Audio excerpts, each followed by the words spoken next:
Velociraptor mongoliensis. Made popular by the Jurassic Park franchise, you wouldn't be in the minority to believe that the Velociraptor sounded something like this.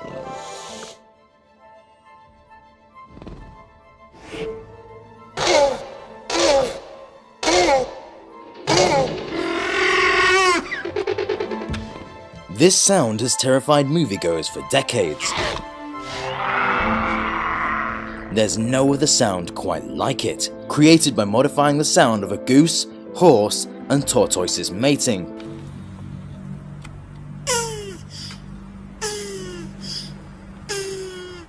This predatory theropod lived in the late Cretaceous period over 71 million years ago.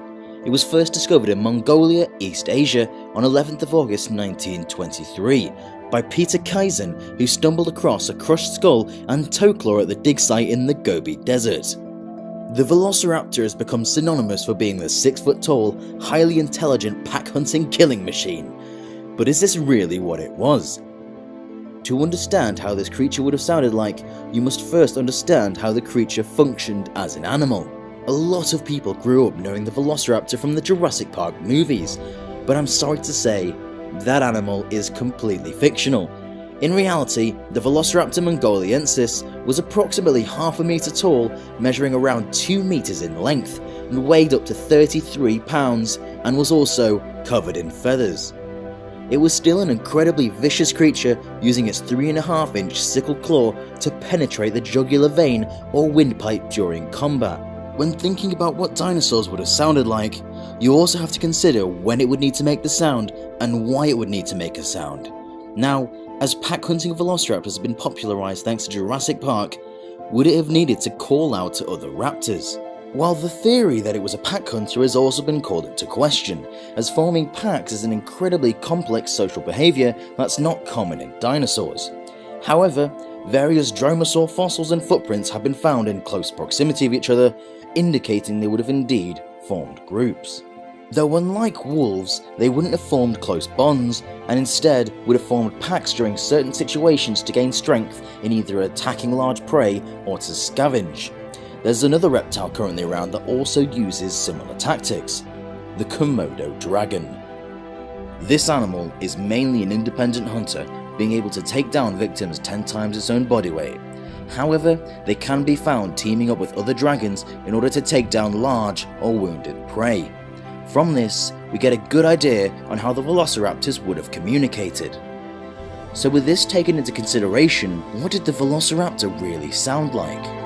Now there's one modern bird that I think gives us a close look at what the velociraptor really sounded like, and that is a different kind of raptor.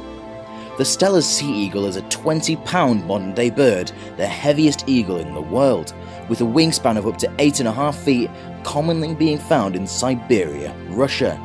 This bird has many familiar characteristics that would have been seen in the ancient velociraptor, and if you just take a listen to its vocals, you'll soon understand why I say they're very similar.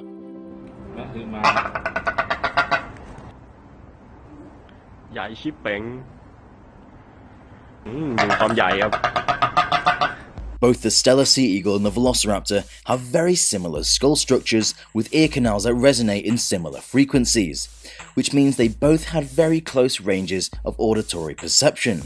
It's this kind of communication that would have been helpful in groups, alerting other members of the same species that there's large prey that needs taking down. However, as discussed in my previous video that the syrinx was an evolutionary trait, the velociraptor would have had to make sounds by inflating its esophagus with air, and then using the surrounding muscular tissue to put pressure on it in just the right way so that air travelling back out the throat would make this cackling noise. This technique is also used in the Eurasian bittern, a species of bird that scientists often research when looking into how dinosaurs communicate.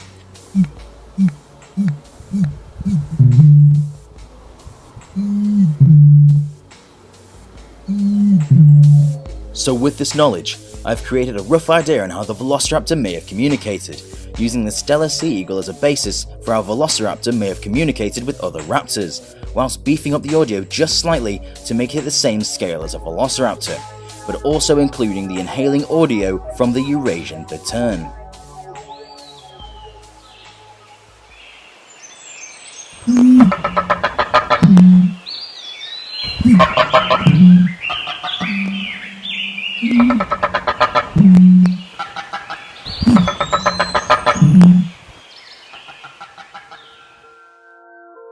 Like the Steller sea eagle, the Velociraptor was also covered in feathers and would have used them to its advantage in certain situations.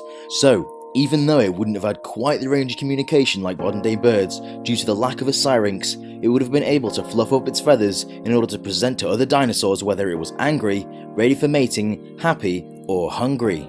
So, there you have it. What the Velociraptor would have sounded like, or at least something very close thanks to its modern day relatives. If you like this video, be sure to give us a thumbs up, it would help us out a lot. And remember to subscribe to us at Dangerville to become a resident today. I've been your host Alistair, and we'll see you in the next one.